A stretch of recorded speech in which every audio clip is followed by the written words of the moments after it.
Let's talk about home field advantage in the Big Ten.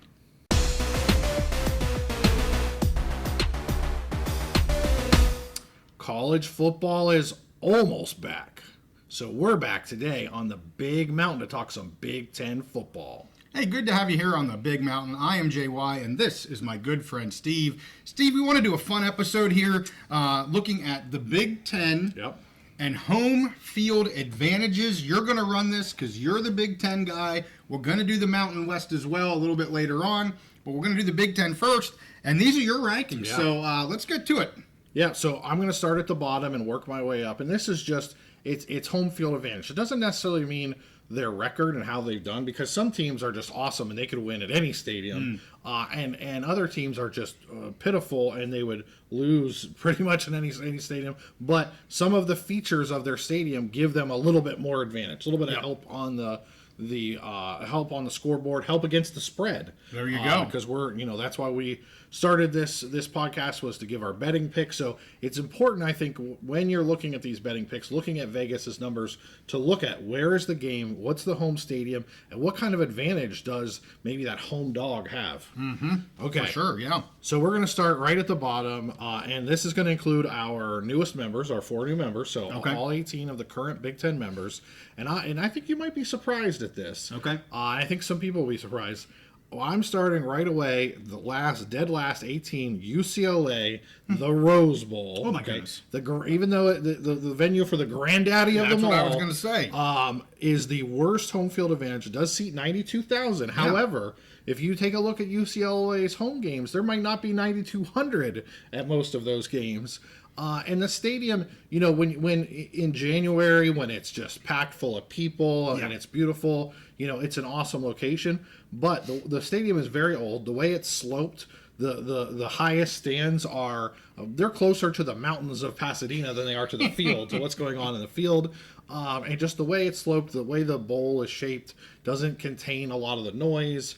And then just the fact that, really, we're not just talking about one bad year, but over the last 10 years, there's no real home field advantage because there's no crowd there.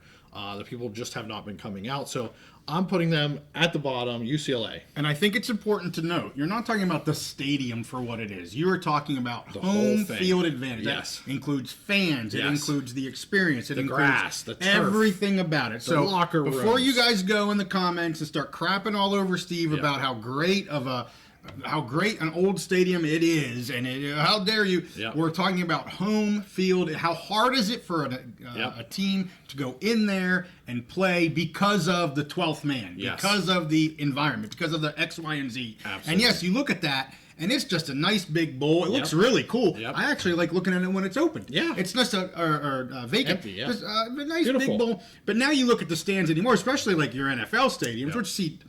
But they are up and down, man. You want to get people on top of the play, the volume because of that. So just a completely different venue than what we're building nowadays in terms of college or any sort of football stadium. Fantastic points, JY, and I'll reiterate. And this is that home field advantage for when you're looking at games, you're picking games, you're looking at those Vegas lines. How much can that home field, that 12th man, affect the game and affect the point spread of a game? For sure. Okay, so they get the stinker pick. Stinker pick, bottom of the barrel. Who's just above stinker?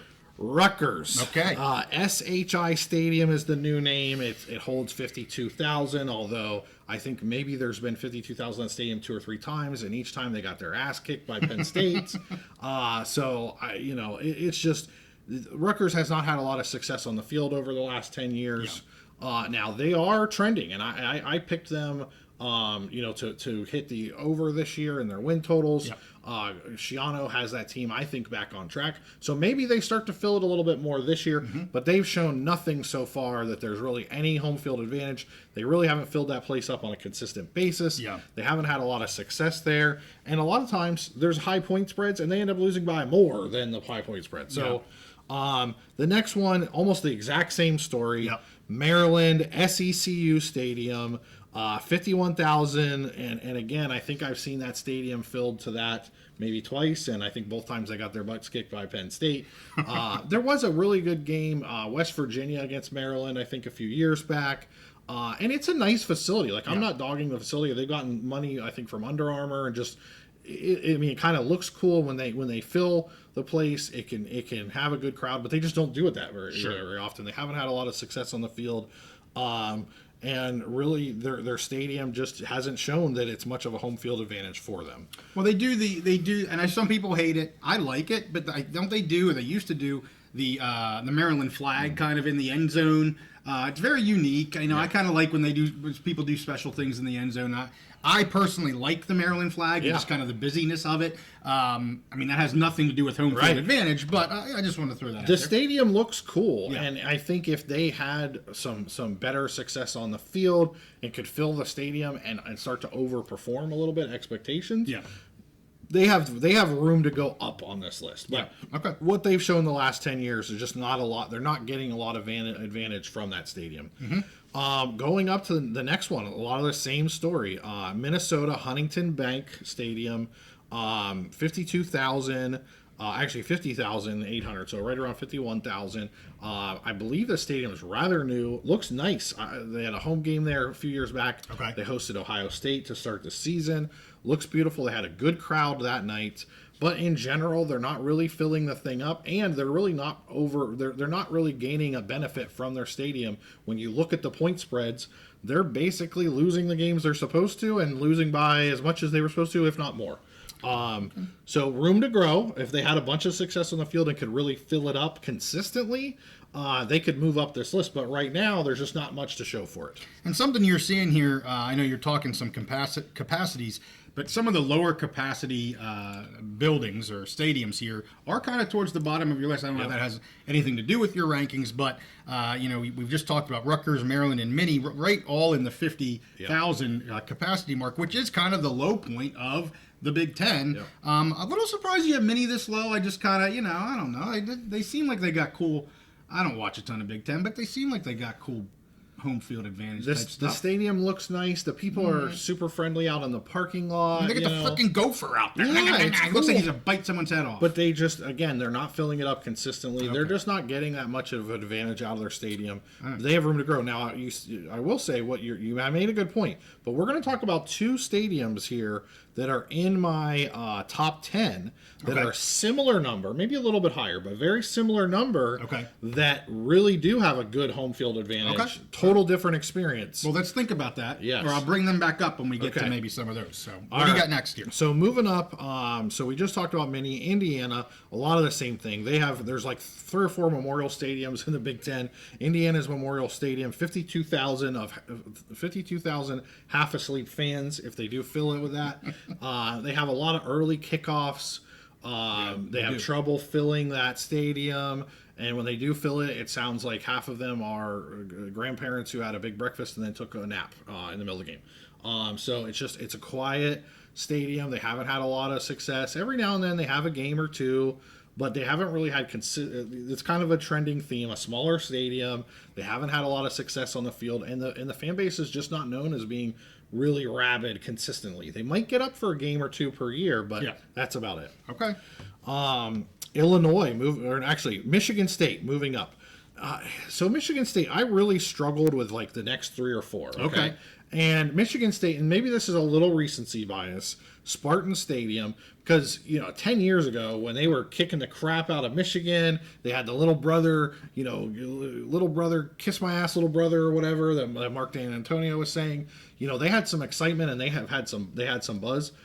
The problem is the last couple of years that has just kind of fallen flat on its face. So they have really high potential, and again, this might be recency bias just because the last couple of years. But this next group of the next 4 or 5 schools above them, I just right now, today, this year, I can't move Spartan Stadium up ahead of any of those. Okay, this would be, I would say, my first real surprise. That there may be a little lower, although if you have the next 5 kind of in the same realm, sometimes it's hard to make, reasonings to move one up or down. So I understand that. I'm a little surprised you have Michigan State this low, but that's okay. And I really, so the next one is Illinois, their version of Memorial Stadium, a little bit of smaller stadium. They've had some years where they had a lot of fans that were excited. Last year was not so great. The year before was pretty good. Yes. And now one thing is Illinois' field is known as being their stadium as being non-welcoming to the opposing team. I think that I don't even know if they have an indoor locker room for the opposing team, or it's very small and they have to be outside. They just don't even do renovations there a lot of times. So the tiebreaker for this for me was just the bad condition of Illinois Stadium, which just makes it a crappy place for other teams to play. Makes sense. The next one I think you're going to find really interesting. Northwestern Ryan Field. Now here's the thing. Ryan Field has been demolished. Yeah. This year they are going to play on a temporary stadium that is like on a little outcropping of rocks out into the middle of Lake Michigan, basically. I think I saw pictures of this thing. So I have no idea what it's going to be like this year. I mean, they have like high school bleachers, so there's not going to be a big crowd. But why I have them up so high, Ryan Field, even though they don't get a huge crowd in the past, they don't always get a huge crowd. Yeah. They are Northwestern kids. They're smart. They're the nerds. Okay, they're super nerds in the conference. So what they do is they grow their grass like really, really high, the highest it can possibly be. Okay. Because they have a lot of nerds on the team who may be a little whiter and slower than the other team. So that's kind of their neutralize. Their neutralizer factor is they can neutralize some of that speed of, let's say, an Ohio State, a Michigan, a Penn State by just growing crazy high grass. They're right next to the lake in Michigan, so you have wind, you have weather, and all that. So you combine all those factors, there are so many strange games that have happened at Ryan Field where the weather is crazy. And I put this in there, we're talking about point spreads. There's a lot of games where they were picked to lose by 20-plus points and either had an upset or kept it ridiculously close. Yeah. And a lot of it had to do with their field and the weather right there next to Lake Michigan. So that's why I have them there. I love them there. I think it makes a lot of sense there. So you just went through 8. Now we're going to crack the top 10, getting close to halfway here. Who's number 10? So the top 10 here, these are the stadiums. I think all of these have a true home field advantage. Yeah. Okay. But number 10 here has a home field advantage sometimes. This is the LA Coliseum, or Los Angeles Memorial Coliseum, where USC Trojans play. 77,500 is the capacity. It's an old historic stadium, and this place can be hopping. If the team is doing well, it's a big opponent. You get the stars out. Everybody's there. The crowd can be loud. It's not necessarily a friendly environment for opposing teams because they have it's just not a nice place. Like, it hasn't been kept up. It's just an old stadium. Yeah. So there, some of the fans or some of the opposing teams complain about what it's like getting inside. It's in LA. Yeah.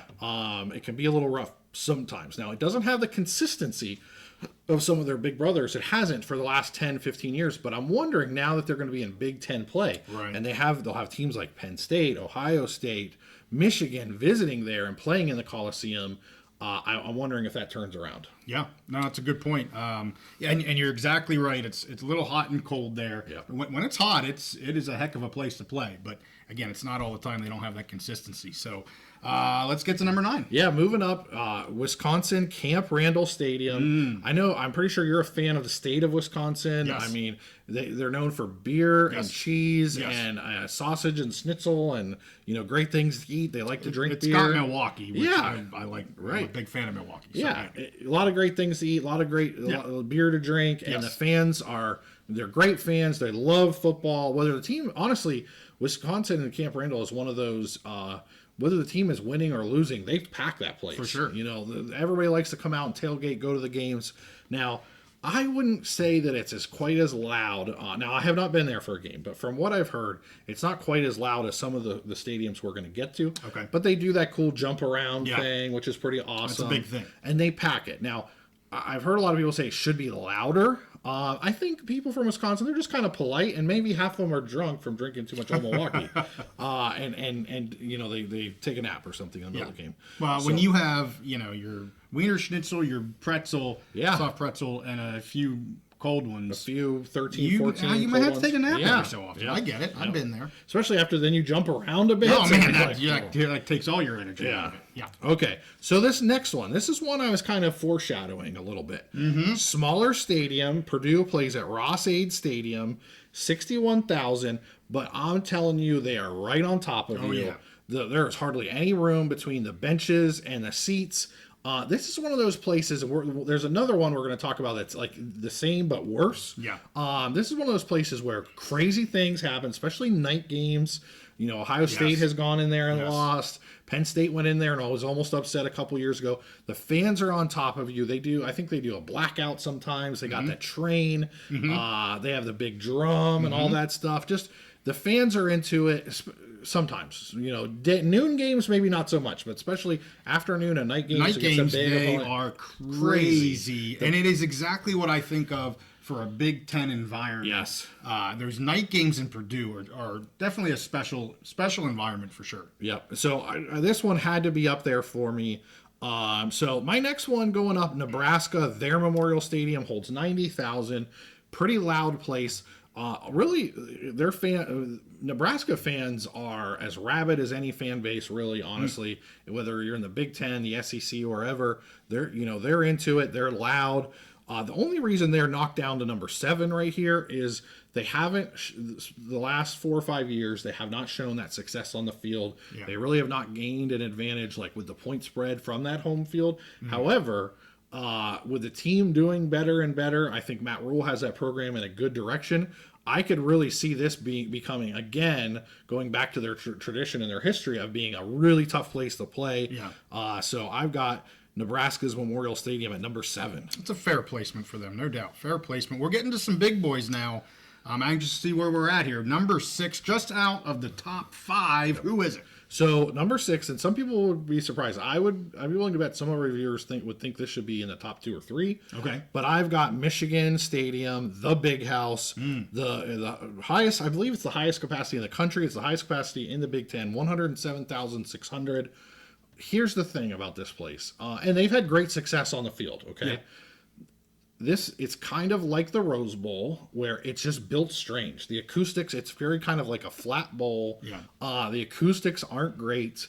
The fans are great. They have great atmosphere, whatever. The thing that it suffers from is just the design of the stadium. I think it's a really old stadium as well. And just the way it's built, it's not on that like sloped stadium seating. It's more of a gradual. Yeah. And they just don't get the volume of the crowd that some of these other stadiums get. Okay. Well, I agree. I think you'll hear some commenters saying, how in the heck are they out of supposedly the top 5, let alone maybe the top 3, but that's okay. Hey, this is your list, so make it yours. I'm doing so let's get to the top 5. Who's number 5? Okay, so number 5, got to put this in. This is basically Purdue, their Ross-Ade Stadium on steroids. Yes. This is Iowa, Kinnick Stadium, where nightmares are made. You go in there at night, I don't care who you are. You could be number 1 Ohio State with your entire roster is first and second round draft picks, and you can lose in this stadium when you go in there at night. Their fans are nuts. They are crazy. They don't give a crap about anything. Yep. They don't care if your players die on the field. They're going to scream and yell, and they're going to give their team an advantage. And they do. Weird things happen here at night. The team is a good, solid team. The fans appreciate their style of play, hard-nosed football, run the ball, play good defense, hit people, and keep hitting them until they don't get up again. The fans love it, especially at night. This is a tough place to play. I actually considered at one point putting them all the way up at number 1. Wow! But I think 5 is a good spot for them. Okay. Kinnick Stadium, where nightmares are made. And you're right. It's that notch ahead. I mean, I made those comments about Purdue and how I view that stadium in terms of Big Ten feel and all that. And you're right. Iowa's just is that one notch quite above Purdue, but I like watching night games, to your point, in either one of those, whether it's Iowa or Purdue. Night games there, just for me, it's a little something special. Kind of takes you back a little bit, if you will, if you want to be nostalgic about it. But a good placement for them. So who do you have at 4? Okay, so at 4, again, this might be a surprise. Another stadium where people would think maybe it's in the top 2 or 3, but just outside the top 3, number 4, Ohio State's Ohio Stadium, 102,000. The Shoe, the Horseshoe, whatever you want to call it. Obviously, great stadium. They have a loyal fan base. They're loud, loud and proud, and they've had great success there. Okay, one thing, I think there's kind of a consensus that it should be louder, and this is kind of a recurring theme. The way it's open ended at the one side probably lets out. It probably affects the acoustics a little bit. So, just kind of the consensus is it's a tough place to play. Obviously, it's a tough team, rabid fan base. They're always up. But with that many people, it could be a little bit louder. So we're splitting hairs here, but I got them at number 4. Well, and in fairness, before adding the new schools to the Big Ten, I mean, you have Iowa at what would be 3 and Ohio State at what would be 2. So, I mean, I think if you would have said they're 2 and 3, not looking at the add-ons here, be like, yeah, they're in the top 3 for sure. So let's get to your number 3. We're going to have some newbies to the Big Ten. We have at least 2. We have 2 of the top 3 are new Big Ten members. So who is number 3? Yeah, so number 3, Washington Husky Stadium. It's only 70,000, but it is kind of universally known as one of the very loudest stadiums. Yes. It's a tough place to play. It's a tough place to travel to. Yes. I mean, first of all, you travel there. It's a long flight to get up there. It's super, super loud. They have a lot of good success there. And when I looked at it, really a good success rate against the spread. It's a tough place. And the thing is, I think a lot of Big Ten fans are like, oh yeah, well, Oregon and Washington, they're going to have to adapt to the Big Ten. And yeah, Washington is coming off of a national championship game season where they lost everybody. They lost their head coach, they lost their quarterback, whatever. And they're probably going to struggle on the field a little bit this year. But their fans are rabid, and that place is loud. Yep. So I've got them there at 3rd. And some of this also, they're a rather newer stadium, and some of the things I was reading when I was preparing for this is the architects, and when they were designing the stadium, it's very the pitch is it's set up to be loud. It's loud on purpose. Never been there, but when you look at it, it looks straight up and down. Yes, it is so daggone high and steep. Now I don't know if it is when you're walking in it, but it is certainly built that way, and it just encloses the volume there. So the loudness, you mentioned travel to there, weather sometimes in the upper northwest can be a little hairy. There's just a lot of things going for that home field advantage. Again, not to take anything away from their fans, but a lot going on there. I love them in the top 3, 100%. Yep. So I think you're going to like this one. I know you're a fan of this team. So number 2, I have Oregon. I think it's pronounced Autzen Stadium. Pretty sure it's Autzen Stadium. And it's only 54,000. So you made that comment earlier. I did. But all the factors. We talked about it being hard to travel to. Washington to Husky Stadium, even harder. Eugene, Oregon, long travel when you get there. The fans are crazy. The atmosphere is crazy. Again, when I was reading the stadium, it was designed to be loud on purpose. Sure. And it's amazing. Only 54,000 fans, but it's amazing how loud and how hostile it gets there. If you look at their record at home, great success rate at home, not just winning or losing, but also against the spread, which is a big part of what I looked at. So I really, at first, I was debating back and forth between Autzen Stadium and Kinnick Stadium as number 1. I really wanted to not appear to be a homer. And so I was kind of debating those two. And then, I just said, you know what, let's just take off my fan hat. And just what would I do if I was not a Penn State fan? And no matter what, I would still have Beaver Stadium, Penn State's home stadium, 107,000 capacity, or just under, but they'll always announce a little over 107,000 in the big games. Before I talk about that, did you have any comments on Oregon, on Autzen Stadium? No, a lot of what we said, I think, with Washington can be said with Oregon as well. And yes, rabid fans. I mean, the games that I watch there, they got crazy fans. Just like I'd put them up there with kind of Iowa. I mean, they got some crazy fans up there in Oregon. I'll tell you what. Yeah. I don't know if they don't feed them sometimes. I don't know what happens. They're just rabid. I mean, there's just not, I guess, not much going on in Eugene, Oregon, and they just want to win football games. Loud and proud. Yeah. All right. So yes, number 1, Beaver Stadium. Beaver Stadium. You know this stadium fairly well. Know it very well. Have spent I feel like I've spent half my life in this stadium, or at least in the parking lot, trying to get out of there after the games. 107,000 fans. The record is over that. I think the record was like 109 or 110,000 one game or something. Here's the thing. I thought about putting them as 3rd or 4th just so I wouldn't appear as a homer. Yeah. But when I looked at everything, I looked at the spread. Penn State against the spread at home in Beaver Stadium, just fantastic. And I looked at the words of Urban Meyer. Okay, Urban Meyer, one of the greatest coaches of all time, Ohio State's coach. after he retired, they asked him, where's the toughest place to play? And he said, without a doubt, no doubt in my mind, Penn State. And he said, that place, still, I'm retired. I've been out of college football for over a year, and I have nightmares. I wake up in cold sweats thinking about playing at Penn State. And what he said was, most stadiums, home field is about 3 points, and maybe some nice, really good home field maybe get you an extra point or two, get you up to about a 5-point advantage. Sure, yeah. He said the only place that he's ever played or taken a team into, Penn State, full touchdown advantage. Wow. For their home field advantage. Now, Wow. he played a lot of his games where he took Ohio State there. It was the whiteout game, which Right. is obviously the Yes, biggest that's game the- of the year, the loudest, the craziest, whatever. But I'm kind of going off of his words there, and really thinking about the whiteout in particular. You know, if you get a sleepy November Saturday noon game against Rutgers, it's not going to be like that. Right. But you know, at its epitome, at its peak, there's nothing like going into Beaver Stadium in the whiteout. So I'm going with that as my number one toughest place to play, and I think, you know, everyone's watching the rollouts for the EA Sports College Football Yes. 25.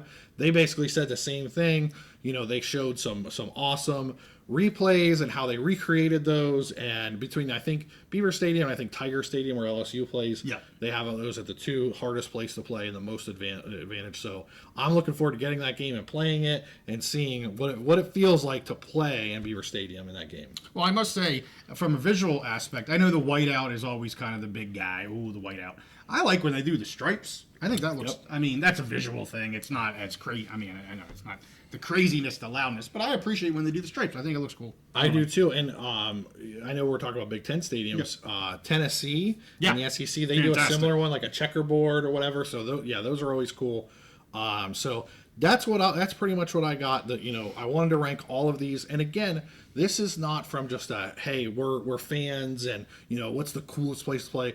I really looked at this from a, you know, betting perspective. When you look at those lines, you look at the Vegas lines, and you want to make a pick. You know, what stadium is going to give that team an advantage against the spread? And for me, I feel really good about this list. So you'll probably use this knowledge this year because Yeah. we do betting picks and we predict every game in the Big Ten and the Mountain West. So maybe you can use this to your advantage too, as we're getting very close to the beginning of the 2024 college football season. Right now we're having its media week and in Vegas Yeah. and all that kind of stuff. And, you know, I see a lot of people, this is the kickoff of college football season. So we are at it. We are hot into it. We're going to be doing updates on all things college football. We also do live episodes every Wednesday, 8:30 Eastern, 5:30 Pacific. And we're going to be doing our picks live as well. So if you're interested in picks and predictions from the Big Ten, you need to make sure you give this one a like and you subscribe, because this guy's going to be picking every Big Ten game this year. With that, we thank you guys for watching. We'll see you next time on the Big Mountain.